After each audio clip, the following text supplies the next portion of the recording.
There's bronze in them Thar long boxes, and copper, and modern, and gimmick covers, limited series, cover buys, one-shots. You get the idea. Check it out.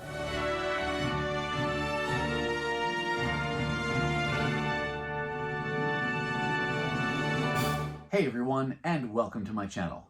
My name's Chris, and this is Northgarden Comics. The stack of books that I'm going to share with you today all come from a local show. This is a show hosted by a relatively new group to be hosting shows, and they're actually first and foremost a Facebook group here in Minnesota called the Minnesota Comic Exchange, and they hosted their first show back in September of 2022.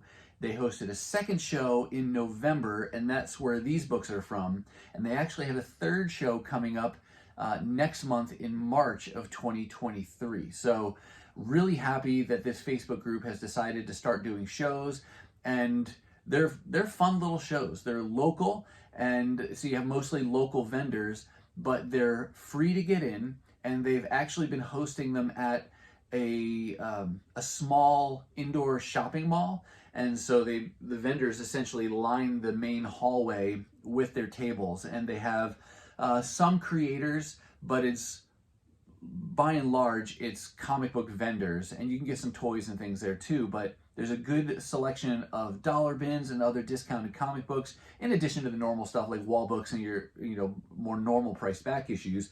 And so I was happy to go to this second instance of this show. Got a great stack of books that I found. Like the title says, I got some Bronze Age, I've got some copper, I got some modern, I got some limited series that I finished, I got some one-shots, I got some cover buys, so a little bit of everything here in this haul. But I will say, if you're interested in knowing more about the Minnesota Comic Exchange, either the Facebook group or hearing about their upcoming shows, I'll put links to their information down below. Now let's go ahead and get to this comic haul. Starting things off here, I did find a few issues from Captain America Volume 1. I did a bad job in my CLZ in putting notes under my wish list. Sometimes I do a good job at this, and sometimes I don't. So I'll add books to my wish list, and sometimes it's obvious why it's on there. Maybe it's a run that I'm trying to complete. I know I want to get the whole volume, so that's kind of speaks for itself. Maybe it's a limited series that I know I want. But sometimes, like in the case of Captain America, I'm not trying to get everything. There might be certain stories I'm looking for, or maybe particular keys, but I don't always remember why I put the book on my wish list. And sometimes I'll be good about it, and I'll put a note in there that tells me why I want it, especially if it's not a key. Otherwise, I might have no idea why I put it on the wish list. Maybe it was, just kind of like the way the cover looked, or I saw something on YouTube about it and added it to my wish list. But unless I put that note in there, there's a good chance I'm going to forget. And sadly, that's kind of the case with some of these Captain Americas. I got them because the price was right, and I didn't know exactly why it was on my wish list, but it was on there, so I went ahead and got them. Most of these books were $1 a piece. There are some that I got a little bit better deal on, because if you bought bought more, you got a little bit of a discount. So I think some of them wound up costing me like 80 cents a piece. And there are others that were actually more than $1. They might have been $2 books to start with. But again, if you bought several, you got a little bit of a discount. So some of those wound up being like $1.60. I did not go back through my app to make a list of each individual book to know exactly how much I paid. So hopefully that's okay with you. Just know that basically these were either 80 cents a dollar or $1.60 at the high end for any and all of these books. And I'll also put links below to the different vendors that I bought from, at least those that I knew, because I was able to see the brothers Grin again. They're a local vendor. I'll put a link to them down below for their website. I saw Most Wanted Comics, and you've heard me talk about them many times. I'll put a link to them down below. And I don't know if I know any of the other sellers by name. If I do, I'll put links to them down below, but I think it was just those two that I kind of knew personally. But all right, now we're really going to start getting the books. So Captain America and the Falcon, what number is this? I can't see it. Number 218. I don't think there's anything key about that. I just thought it was a cool Bronze Age Captain America book that I could get for a good price. Also got this issue 223, another cool cover there. Here's issue 248. I've always liked that cover with Dragon Man on the cover. So when I saw it for, I think this was one of the 80-cent books, I was happy to grab that. I did look this one up, and it turns out this is part of a 3-part story. This is part 2 of that 3-part story. I don't have either parts 1 or 3, so I think I'll probably add those to my wish list. Actually, I did just before I started filming. I added those to my wish list, so I will hunt for those. And this issue and the issues around it were done by, or penciled by, John Byrne. I don't know how long his run ran on Captain America. We don't really talk about it very much. It's usually, you know, Fantastic Four, Sensational She-Hulk, other more famous runs that he's done. But I'll have to look and see what his run on Captain America is, because maybe that's something I want to build out. There's another Captain America, flashing forward. This is about 1990 now, with the Acts of Vengeance story. I think I got this just because the Magneto cover. I don't think I'm really working on the Acts of Vengeance story. I could be wrong on that. And then lastly for Captain America, here's issue 370. Again, I don't remember why that was on my wish list. I don't think there's any significance to it. It's Ron Lim who does the cover and the pencils on this one. But yeah, that's about all I know. So do yourselves a favor when you create your wish list and make notes as to why it's on your wish list. If there's any reason that your future self will doubt why your present self put it on there in the first place. All right. Let's go to some Spidey action here. This is Peter Parker, Spider-Man. That's not just the title on the cover, that's the actual volume title as well. If you've seen some of my earlier videos where I filled in some of this run, you've heard me say that the first volume of Spider-Man, or adjectiveless Spider-Man, that Todd McFarlane started back in the 90s, somewhere later in that volume, they changed the title on the cover to say Peter Parker, Spider-Man. But the volume inside in the indicia did not change. It just stayed Spider-Man. Then when that volume ended and it rebooted with a new number 1, then the actual title changed to Peter Parker, Spider-Man. Problem is, when you're flipping through long boxes and you're looking through for issues, the covers can look very similar because the font and everything is the same about the title. So this is from that rebooted Peter Parker, Spider-Man. For both instances of that Volume 1 and Volume 2, it's really the John Romita Jr. runs that I've been working on, and this issue 12 has been the last holdout, final issue I needed to complete the John Romita Jr. portion of Peter Parker Spider-Man. So very happy to have found that. I think that was just a $1 book.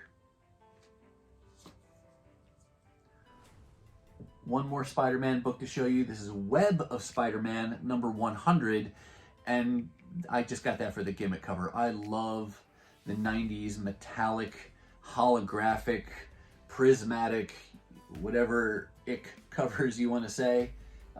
They're great. So just love the green reflectiveness on there. So I went ahead and picked that up. I guess it looks like I kind of divided this haul up by character this time, because now we're going to shift gears over to some Silver Surfer. This is part of the Annihilation event. I only have one issue of that Annihilation event story. I think it's issue number 1, and a couple, of the tie-in issues. So I can't really speak much to the story, but I love Silver Surfer as a character. I've heard really good things about the Annihilation event, and so I figured I would grab this part 1 of 4 in the Silver Surfer. It could take me a long time to find these other issues, and some of the main event issues I think are a little bit pricier, so I don't even know if I'll ever find those. This could be one down the road where if I start to read a little bit here and there, and if I like it, who knows, maybe I'll dive in and get the omnibus. But right now I just grabbed this as a kind of a one-off because it was Silver Surfer and part of that tie-in story. So we'll see if I find the others. Here's one more issue I found from the Silver Surfer Volume 3 that I've been working on to complete. This is issue 101, so just the one issue, but always happy when I can find those later issues in this volume, because I don't see them very often, and you don't often see them for $1. So that was good to find. And then, yeah, one other Silver Surfer book here. This is another limited series. I don't really know what's going on in the story, but I've seen this cover image many times, and so it jumped out at me when I saw it in the box. Silver Surfer in Thy Name, and this is a Michael Turner cover. I don't think he does the interior. No, he doesn't do the interior pencils, but he does that cover, so I thought that was pretty great cover art there. Next, we're going to go over to some She-Hulk. This is part 1 of a 3-part limited series. It's part of this Fall of the Hulks event, another event I wasn't collecting. This was really just a cover by. The 3-part limited series is the Savage She-Hulks, you see up here in black. And I do have now the full limited series, parts 1, 2, and 3. This was a cover by, partly because I like She-Hulk, and these are covers done by J. Scott Campbell. It is a connecting cover, which you can't really see here, so maybe I'll go ahead and shift the camera angle around and let you see that connecting cover. Okay, here you go, seeing all 3 of those Savage She-Hulk covers in their full connecting glory. Again, just a cool She-Hulk, cool cover by, and set to have in completion. Next up, I found a handful of issues from this Superman Batman kind of combined volume that ran for 80 plus issues. I have shown several of these issues in previous videos, and for the most part I was just kind of getting what I could whenever I found them, especially because I found a bunch that were in a quarter sale and then some for 50 cents. But when I find them now for $1, I'm kind of scaling it back a little bit and trying to go more in order. And so far, I've read the first, 7 issues or so. I think it's like a 6-part story, and then issue 7 is just a one-shot storyline. And then issue 8 here is the next story arc that picks up.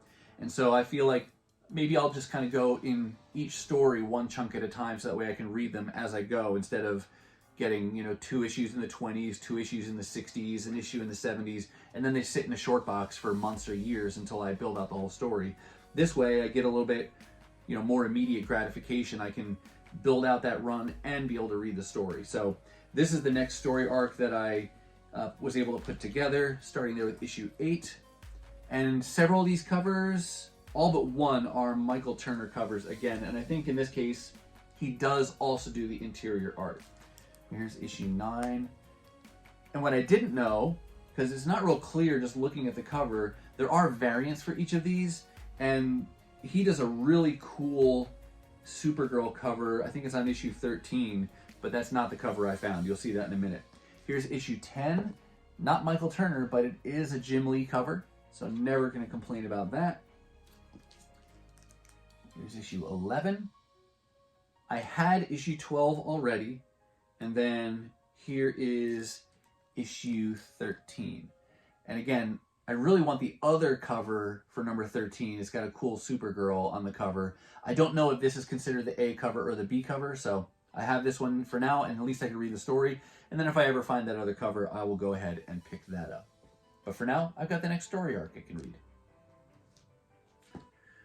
All right, 2 more characters to go.